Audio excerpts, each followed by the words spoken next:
Praise the lord. ప్రభువైన యేసుక్రీస్తు నామములో సెలవు ప్రార్థన మందిరం తరపున అందరికీ వందనాలు తెలియచేస్తూ కృపావాక్యం కార్యక్రమానికి ప్రేమతో ఆహ్వానిస్తూ ఉన్నాం. రండి దేవుని వాక్యాన్ని చదువుకుందాం. సామెతల గ్రంథము 4వ అధ్యాయము 25వ వచనాన్ని చదువుకుందాం. నీ కన్నులు ఇటు అటు చూడక సరిగాను, నీ కనురెప్పలు నీ ముందర సూటిగాను చూడవలెను. ప్రియ దేవుని బిడ్డలారా, ఎంత చక్కగా ఉంటాయండి సామెతల గ్రంథం. నిజంగా దేవుని బిడ్డల్ని ఎంత బలపరుస్తూ ఒక చక్కని మార్గంలో నడిపిస్తాయి ఈ సామెతలు. ప్రతి బిడ్డ కూడా, ప్రతి విశ్వాసి సామెతల గ్రంథాన్ని చక్కగా ఎవ్రీడే ఏదో ఒక టైంలో ఖచ్చితంగా ఆ అధ్యాయాన్ని చదువుకోవడానికి ప్రయత్నం చేయండి. రోజుకొక అధ్యాయం చొప్పున చదువుకున్న చాలండి. నిజంగా ఎంత ఆశీర్వదించబడతామో. మన కన్నులు సూటిగా ఉండాలట, అటు ఇటు చూడకూడదు. ఈరోజు నీ కన్ను ఎలా చూస్తుంది? ఎటువైపు చూస్తుంది నీ కన్ను? నీకు ఇచ్చిన దాన్ని చూడాలి, నీకు ఇవ్వని దాన్ని చూడకూడదు. చాలామంది కళ్ళు పరస్త్రీలను, పరపురుషులను, పక్కింటోళ్ళని, వాళ్ళని, వీళ్ళని చూస్తూ ఉంటాయి. జాగ్రత్త, ఎవరిని చూస్తున్నావు, ఏం చూస్తున్నావు? ఒక తమ్ముడు చెప్తున్నాడు, నేను స్కూల్కి వెళ్ళేటప్పుడు నా చూపు ఎప్పుడు కూడా ఆ సైకిల్ మీద వెళ్ళేటువంటి వాళ్ళని సైకిల్ మీద చూస్తూ ఉండేదాన్ని అని చెప్తూ ఉన్నాడు. ఎవరో మా బ్రదరే, మా చిన్నపిల్లప్పుడు వాడు చెప్తూ ఉండేవాడు. ఎవరో కాలేజీకి వచ్చి నాకు చెప్పాడు ఆ మాట. ఆ సైకిల్ నేను ఎప్పుడు కొనుక్కుంటానా, ఆ సైకిల్ ఎప్పుడు కొనుక్కుంటానా అని చూస్తూ ఉండేవాడు. కొద్ది రోజులకి తమ్ముడికి సైకిల్ కొనిచ్చాం.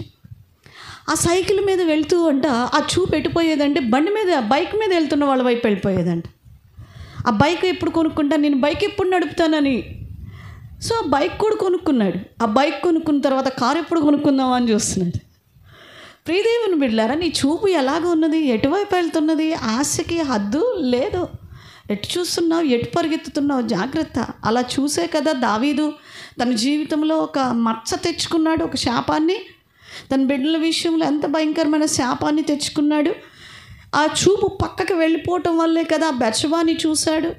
ఆ బెత్షెబాతో పాపం చేశాడు. అది శాపంగా మారిపోయింది కదా తన విషయంలో.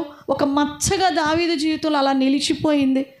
ఎటు చూస్తున్నావు? దేవుని వాక్యం చెప్తుంది, విశ్వాసమునకు కర్తయు దానిని కొనసాగించువాడైనా యేసు వైపు చూడు, తిన్నని మార్గమును విడిచిపెట్టుకో. నీ తిన్నని చూపు క్రీస్తు శిలువ వైపు చూడు.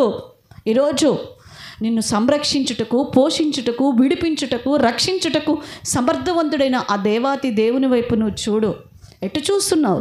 ఏసావు గబగబా వచ్చాడంట, చూడరాని చూపు చూశాడు. ఏం చూశాడు? ఎర్రని కూర. అంతే, ఆకర్షించబడ్డాడు దానికి. ఆ చూపు పక్కకి వెళ్ళిపోయింది, వదలబుద్ధి కావట్లేదు దాన్ని. అది పొందుకునేంత వరకు, అది తినేంత వరకు దాని ఫలితం మనందరికీ తెలుసు. ఆశీర్వాదాన్ని కోల్పోయాడు. ఈరోజు నీ వంకర చూపు, నీ వంకర బ్రతుకు, నీ యొక్క పక్క చూపు నీ జీవితంలో శాపాన్ని మిగిల్చిద్ది, నీ జీవితంలో పతనాన్ని మిగిల్చిద్ది. కాబట్టి తిన్నని చూపు కలిగి ఉండు. ఆ చూపే విశ్వాసమునకు కర్తయు దాన్ని కొనసాగించువాడైనా యేసు వైపు చూడు. దేనికి భయపడబాకు, బాధపడకు. నీ చూపు మరల్చుకోగాకు. మరి దేని వైపు పోనీకు, డబ్బు వైపు, మనుషుల మాట వైపు వద్దు. దేవుని వైపు చూడు. దేవుడు నిన్ను దీవించిన గాక. ప్రార్థన చేసుకుందాం. పరిశుద్ధుడా, ప్రేమ గల మా తండ్రి, నీకు వందనాలు, స్తోత్రాలు నాయనా. ఈరోజు మేము అటు ఇటు చూడక మా కనులు తిన్నగా చూచుటకు, అనగా నాయనా సిలువ వేయబడిన నీ వైపు మేము చూడటానికి, సిలువ యొద్దకు రావడానికి, విశ్వాసంతో నీ వైపు చూడటానికి మాకు సహాయం చేయండి. అటు ఇటు చూచినటువంటి ఏసావు చూడకూడని చూపు చూసి తన జీవితంలో ఆశీర్వాదాన్ని పోగొట్టుకున్నాడు. దావీదు తన చూపు మరల్చుకొనలేక బెత్షెబాతో పాపము చేసి తన జీవితంలో ఒక మాయని మచ్చని తన జీవితంలో అలాగా ఒక ముద్ర వేయించుకున్నాడు. ప్రభా, అలాంటి శాపగ్రస్తమైన జీవిత బ్రతుకులోనికి మేము వెళ్లకుండానట్లుగా మా చూపుని మేము పరిశుద్ధంగా కాపాడుకోవటానికి సహాయం చేసి మా బిడ్డలను ఆశీర్వదించమని యేసు నామములో ప్రార్థిస్తున్నాం తండ్రి. ఆమేన్.